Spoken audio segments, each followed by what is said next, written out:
Football की राष्ट्रीय स्तर की खिलाड़ी शालिनी उर्फ रोली को फुटबॉल खिलाड़ी रवि ठाकुर से प्यार हो गया। दोनों ही एक दूसरे को दिलोजान से चाहते थे। इसके बावजूद भी इन दोनों के बीच ऐसा क्या हुआ कि इस खिलाड़ी की प्रेम कहानी अधूरी ही रह गई। 20 फरवरी 2022 की शाम। समय यही कोई 5:30 या 6 बजे के आसपास का रहा होगा। जाड़े की शाम थी। वैसे भी जाड़ों में दिन छोटे और रात बड़ी होती हैं। उस समय भी शाम हो चली थी और शाम के धुंधलके ने प्रयागराज हाई कोर्ट के पास स्थित पोलो ग्राउंड और सड़क को अंधेरे में घेर रखा था। चूंकि यह सड़क वीआईपी है और लोगों का आवागम लगा रहता है, खासकर सुबह और शाम को वॉक करने वालों का, उसी पोलो ग्राउंड में एक बहुत ही पुराना और गहरा कुआं भी है।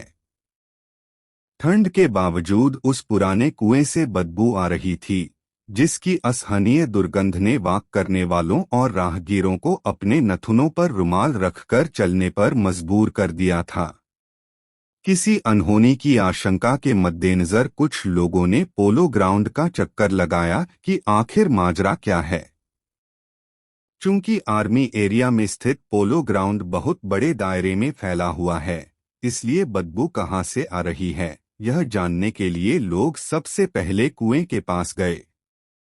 कुआं मुख्य सड़क से सिर्फ 10 कदम की दूरी पर था। सबसे पहले कुएं के पास ही लोग भाग गए। जैसे जैसे लोग कुएं के पास बढ़ते गए, बदबू उतनी ही तेजी से उनके नथुनों में घुस रही थी। शक होने पर वहां मौजूद एक वकील साहब ने फौरन 112 नंबर व संबंधित थाना सिविल लाइंस को सूचना दी कि कुएं से लगातार असहनीय दुर्गंध उठ रही है। जरूर उसमें किसी की लाश हो सकती है। हमेशा उस कुएं से लाश ही बरामद की गई है, इसलिए उसे मौत का कुआं ही कहते थे। इस बात में या यह कहने समझने में जरा भी समय नहीं लगा कि उस कुएं में किसी का काम तमाम करके उसकी लाश फेंक दी गई है। बहरहाल सूचना मिलते ही प्रयागराज के थाना सिविल लाइंस की पुलिस और गश्ती गाड़ी पोलो ग्राउंड के अंदर घुसे और जब कुएं के अंदर झांका तो पाया कि एक सफेद रंग का बोरा उस कुएं में लगभग सूख चुका है। कुआं फिर थोड़ा बहुत पानी उसमें अब भी हमेशा रहता है, पड़ा था। कुछ ही देर में एसएसपी अजय कुमार और सीओ संतोष सिंह भी वहां पहुंच गए। कुआं काफी गहरा था। बोरे को निकालने के लिए इंस्पेक्टर वीरेंद्र यादव ने फायर ब्रिगेड को फोन कर दिया। फायर ब्रिगेड कर्मचारियों ने कुएं के अंदर एक लंबी सीढ़ी डाली और अपने अपने मुंह ढककर उसके अंदर उतरे। जैसे तैसे बोरे को कुएं से बाहर लाया गया।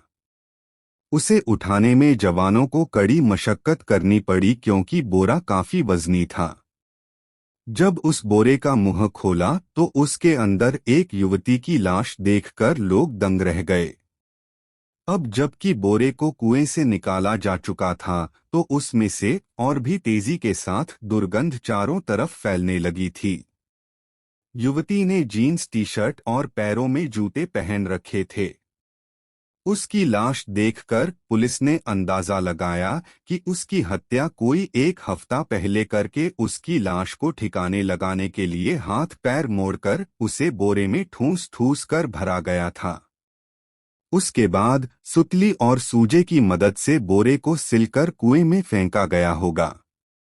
पानी में पड़े पड़े उस युवती की लाश लगभग फूल चुकी थी। चेहरा भी पहचानने में नहीं आ रहा था। सिविल लाइंस पुलिस ने वहां मौजूद लोगों से लाश की शिनाख्त करने को कहा, लेकिन वहां मौजूद कोई भी शख्स उसे पहचान पाने में असमर्थ था।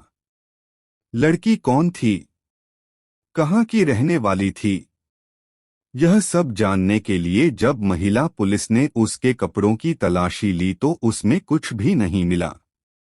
हाँ, मृतका की बाईं कलाई पर एक टैटू बना हुआ था और उस पर रवि नाम लिखा हुआ था।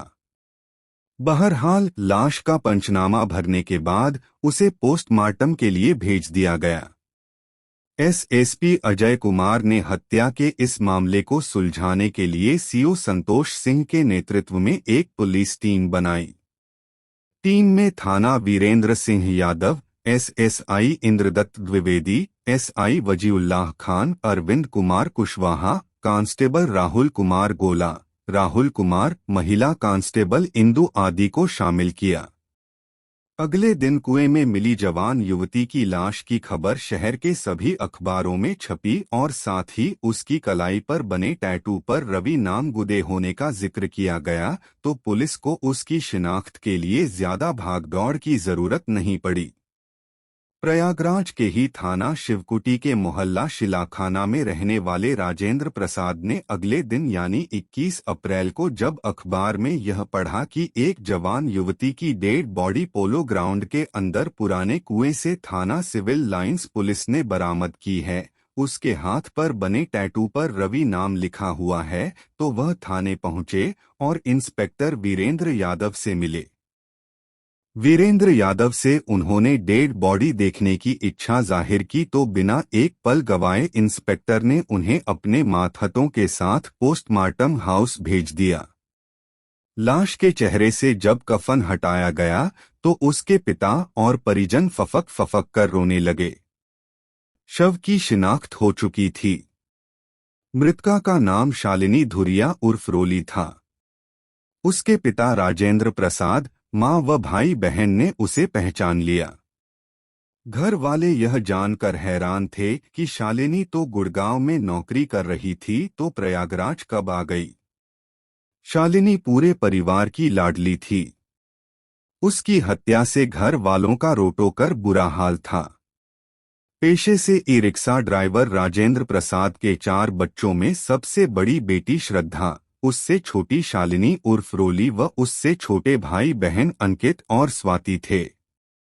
बहरहाल उसके अंतिम संस्कार के बाद घर वालों से, खासकर शालिनी के पिता से जब यह पूछा गया कि उसकी कलाई पर जो रवि नाम लिखा हुआ है वह कौन है, शालिनी का उससे क्या संबंध है, शालिनी यहां से पहले कहाँ रहती थी, पुलिस को इन सवालों का जवाब मिलना जरूरी था, तभी वह शालिनी के हत्यारों तक पहुंच सकती थी।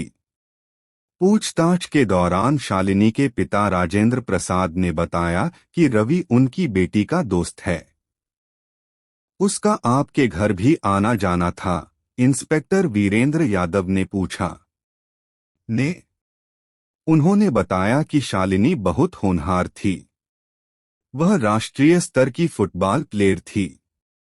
परिवार की माली हालत को देखते हुए 2021 में दूसरे लॉकडाउन के खत्म होने के बाद वह नवंबर महीने में गुड़गांव चली गई थी और एक प्राइवेट कंपनी में जॉकर लगी थी। शालिनी ने एलडीसी कॉलेज से मार्केटिंग का कोर्स किया हुआ था। एक अच्छी फुटबॉल खिलाड़ी होने के साथ साथ उसे मार्केटिंग का भी अच्छा अनुभव था, इसलिए उसकी नौकरी लगने में कोई परेशानी नहीं हुई। दिल्ली में शालिनी किराए का कमरा लेकर रहती थी। फरवरी में उसकी मकान मालकिन ने हमारे घर फोन कर जब पूछा कि शालिनी प्रयागराज पहुंची कि नहीं, तो हम सन्न रह गए, क्योंकि मकान मालकिन ने बताया कि शालिनी 13 फरवरी 2022 को ही प्रयागराज के लिए रवाना हो गई थी। जब हम लोगों ने यह सुना तो आश्चर्यचकित रह गए, क्योंकि शालिनी ने कुछ ही दिनों पहले फोन करके हमें बताया था कि वह अभी नहीं आ पाएगी, अभी उसे छुट्टी नहीं मिल रही है, होली के अवसर पर वह प्रयागराज आएगी। मकान मालकिन के अनुसार उसे अब तक दिल्ली वापस आ जाना चाहिए था। तभी से हम लोग परेशान थे। इसके बाद उसके मोबाइल पर कई बार कॉल की, लेकिन हर बार उसका मोबाइल स्विच्ड ऑफ मिला। जब शालिनी की मकान मालकिन ने हमें बताया कि वह कहकर निकली थी कि प्रयागराज अपने घर जा रही है और 2 से 4 दिन में वापस आ जाएगी, तभी किसी अनहोनी की आशंका के मद्देनजर बिना पुलिस को सूचना दिए उसकी खोजबीन कर रहे थे। उसकी तलाश में शालिनी का प्रेमी रवि भी साथ साथ रात दिन उनके साथ एक किए हुए था। शालिनी का मोबाइल भी स्विच्ड ऑफ था, जिससे हमारी परेशानी और भी बढ़ गई थी। पूरा परिवार उसकी चिंता कर रहा था और जब वह हमें मिली भी तो लाश के रूप में। इतना कहकर राजेंद्र प्रसाद रोने लगे। राजेंद्र प्रसाद से रवि के खिलाफ तहरीर लेकर पुलिस ने जांच पड़ताल शुरू कर दी। आगे की कार्रवाई के लिए सिविल लाइंस थाना पुलिस को कहीं जाने की जरूरत नहीं पड़ी, क्योंकि शालिनी का प्रेमी, जो कि रेलवे स्टाफ क्वार्टर की लोको कॉलोनी में अपने बड़े भाई के साथ रहता था, उस समय वह थाने में ही मौजूद था। शालिनी के परिवार के साथ उसकी खोजबीन का नाटक वह शुरू से ही कर रहा था। रवि ठाकुर को फौरन पुलिस ने अपनी कस्टडी में ले लिया और पूछताछ शुरू कर दी। शुरुआत में उसने पुलिस को काफी बहकाने और भटकाने की कोशिश की, लेकिन जब पुलिस ने सख्ती की तो उसने शालिनी धुरिया की हत्या करके लाश को बोरे में भरकर कुएं में फेंकने से लेकर सभी जुर्म स्वीकार कर लिए। वैलेंटाइंस डे पर मिलने इतनी दूर से आई शालिनी की हत्या की जो कहानी सामने उभर कर आई, वह कुछ इस प्रकार थी। शालिनी धुरिया उर्फ रोली और उसका प्रेमी रवि ठाकुर दोनों ही फुटबॉल के अच्छे खिलाड़ी थे। शालिनी के कोच अनिल सोनकर ने बताया कि शालिनी जब महज 6 से 7 साल की थी, तभी से उसका रुझान फुटबॉल की तरफ था। सदर बाजार फुटबॉल ग्राउंड में वह फुटबॉल की प्रैक्टिस करती थी। शालिनी एक अच्छी फुटबॉल खिलाड़ी थी। गजब का स्टैमिना था उसके अंदर, बहुत ही प्रतिभाशाली खिलाड़ी थी वह। तपती दोपहर में भी वह बड़ी ही मेहनत, लगन और ईमानदारी के साथ इतने बड़े फुटबॉल मैदान में अकेले दम पर बाउंड्री पर चूने का छिड़काव करती थी। अपनी मेहनत और लगन से शालिनी धुरिया ने महिला फुटबॉल खिलाड़ी के रूप में बेहतरीन खिलाड़ी की छवि बना ली थी। अपनी बेहतरीन परफॉर्मेंस के चलते स्टेट व नेशनल लेवल पर शालिनी ने सिर्फ उत्तर प्रदेश के जिलों में बल्कि गोवा, दिल्ली, हरियाणा, पंजाब समेत विभिन्न राज्यों व जिलों में प्रयागराज जिले का तो नाम रोशन किया ही, साथ ही सदर बाजार फुटबॉल एकेडमी का भी परचम फहराया था। शालिनी ने खेल के साथ साथ अपनी पढ़ाई लिखाई भी जारी रखी थी और गंगापार इलाके से बीए की पढ़ाई पूरी करने के बाद pearls private limited company, Gurugram में नवंबर 2021 से जॉब करने लगी थी। खेल के दौरान ही शालिनी को रवि ठाकुर नाम के फुटबॉल खिलाड़ी से प्यार हो गया था। रवि मूल रूप से बिहार के जिला जहानाबाद के गांव मखदूमपुर का रहने वाला था। उसके पिता दिनेश सिंह रेलवे में नौकरी करते थे। उनकी पोस्टिंग प्रयागराज में ही थी, इसलिए सिविल लाइंस की रेलवे कॉलोनी में उन्हें क्वार्टर मिला हुआ था। उन्होंने करीब 5 से 6 साल पहले वीआरएस ले लिया और अपनी जगह अपने बड़े बेटे दिनेश ठाकुर को नौकरी पर लगवा दिया था। Ravi Allahabad sporting football academy का होनहार खिलाड़ी था। वह स्कूल नेशनल से अंडर 17 के तहत सीनियर स्टेट चैंपियनशिप खिलाड़ी भी रहा है। खेल के साथ वह इलाहाबाद यूनिवर्सिटी से बीए सेकेंड ईयर की पढ़ाई भी कर रहा था।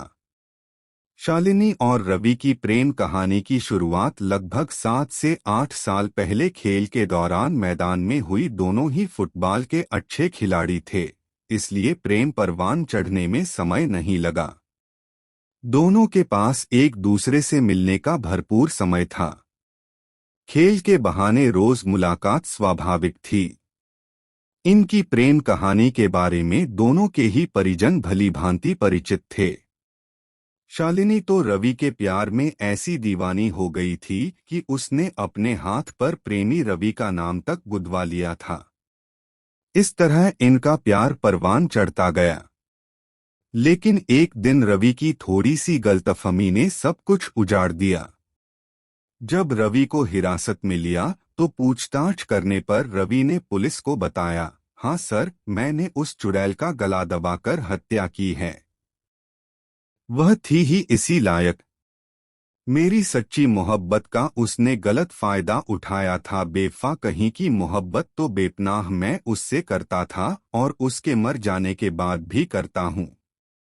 लेकिन क्या करूं, उसके बिगड़ैल रवैये और हाई प्रोफाइल लाइफस्टाइल की चाह ने मुझे उसकी हत्या करने पर मजबूर कर दिया। हालांकि मैं ऐसा नहीं करना चाहता था, लेकिन उसके थप्पड़ से मैं इतना आहत हो गया था कि बर्दाश्त नहीं कर पाया, रोक नहीं सका खुद को। और रवि पुलिस को बताते बताते अतीत के झरोखे में चला गया। उसने बताया कि अभी हफ्ता भर पहले की ही बात है। उसने मुझे फोन करके कहा कि वह मुझसे वैलेंटाइंस डे पर मिलने प्रयागराज आ रही है। मैंने उससे चहकते हुए पूछा, सच बताओ रोली? शालिनी को रवि प्यार से रोली कहता था। मजाक मत करो। क्या सच में तुम मुझसे मिलने वैलेंटाइंस डे पर प्रयागराज आओगी? इतने दिनों बाद तुमने फोन किया है। मुझे यकीन ही नहीं हो रहा है कि मेरी से बात हो रही है। अरे बुद्ध, मैं तुम्हारी रोली ही हूँ और तुम ही से बात कर रही हूँ। तुम किसी भूत या चुड़ैल से बात नहीं कर रहे हो। यकीन नहीं आ रहा तो अपने कान में कस कर चिकोटी काट कर देखो, पता चल जाएगा। इतना कहकर शालिनी बात करते करते हंसने लगी। हाँ हाँ चलो, यकीन हो गया। अच्छा, अब यह बताओ कि गुड़गांव से तुम आ कब रही हो? रवि ने उत्सुकता से पूछा। सुनो, मैं 14 फरवरी को प्रयागराज पहुंच जाऊंगी। उस दिन हम दोनों खूब मौज मस्ती और सैर-सपाटा करेंगे। उसके बाद मैं वापस दिल्ली चली जाऊंगी, शालिनी ने कहा। क्यों, क्या तुम अपने घर नहीं जाओगी? अरे नहीं बाबा। और यह बात तुम मेरे घर पर पापा या दीदी किसी से भी नहीं बताना, क्योंकि मैंने पापा से पहले ही कह रखा है कि मैं होली पर घर आऊंगी। मुझे इधर छुट्टी नहीं मिल रही है। समझे? शालिनी ने बताया। हाँ समझा। ठीक है, मुझे तुम्हारे आने का बेसब्री से इंतजार है, रवि बोला। इसके बाद हम दोनों के बीच काफी देर तक बातें होती रहीं। अंतत वह घड़ी भी आ गई जब 14 फरवरी की शाम शालिनी प्रयागराज जंक्शन के प्लेटफार्म पर उतरी। उसके आने से पहले ही रवि ने 10,000 रुपए का मोबाइल बतौर सरप्राइज गिफ्ट खरीद रखा था। वह शालिनी को वैलेंटाइंस डे पर मोबाइल उपहार में देना चाहता था ताकि उसकी प्रेमिका का प्यार और ज्यादा बढ़े।